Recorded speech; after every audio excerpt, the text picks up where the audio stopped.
Kozhikode medical കോളേജിലെ അത്യാഹിത വിഭാഗത്തിൽ തുടർച്ചയായി പുക ഉയരുന്ന സാഹചര്യത്തിൽ സമഗ്രമായ അന്വേഷണം വേണമെന്നാവശ്യപ്പെട്ട് മുസ്ലിം യൂത്ത് ലീഗിന്റെ നേതൃത്വത്തിൽ മെയ് 10-ന് രാപ്പകൽ സമരം നടത്തും. മലബാറിലെ പ്രധാനപ്പെട്ട ആരോഗ്യ കേന്ദ്രത്തെ തകർത്ത് സ്വകാര്യ ആശുപത്രികൾക്ക് അവസരം ഒരുക്കി നൽകുകയാണെന്ന് മുസ്ലിം യൂത്ത് ലീഗ് പറഞ്ഞു. 195 കോടി രൂപ ചെലവാക്കിക്കൊണ്ട് നിർമ്മിച്ചു എന്നാണ് പറയപ്പെടുന്നത്. തൊട്ടടുത്തൊരു 400 കോടിയുടെ മറ്റൊരു ബിൽഡിംഗ് വരാനുള്ള കരാർ നടന്നുകൊണ്ടിരിക്കുകയാണ്.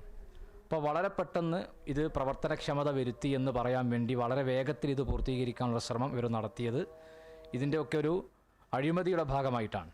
അതോടൊപ്പം ഇത്തരമൊരു പ്രതിസന്ധി ഘട്ടം വന്നാൽ അത് നിയന്ത്രിക്കാൻ ആവശ്യമായ പരിശീലനം ലഭിച്ചിട്ടുള്ള ജീവനക്കാർ അവിടെ ഉണ്ടാകുന്നില്ല. കാരണം മെറിറ്റ് അട്ടിമറിച്ചുകൊണ്ടുള്ള ജീവനക്കാരെ പാർട്ടി സംബന്ധമായി തിരികെ കയറ്റുന്നൊരു പ്രവണത കോഴിക്കോട് മെഡിക്കൽ കോളേജിലുണ്ട്. അപ്പോൾ ഇതൊക്കെ പുനഃപരിശോധിച്ചാൽ മാത്രമേ അതിൻ്റെ നിയമനവും കെട്ടിട നിർമ്മാണവും ഒക്കെ പുനഃപരിശോധിച്ചാൽ മാത്രമേ അവിടെ നീതി ലഭിക്കുകയുള്ളൂ എന്നതാണ്. അതിനുവേണ്ടിയുള്ള ഒരു സമരമാണ് മെയ് 10-ന് നടക്കാൻ വേണ്ടി പോകുന്നത്.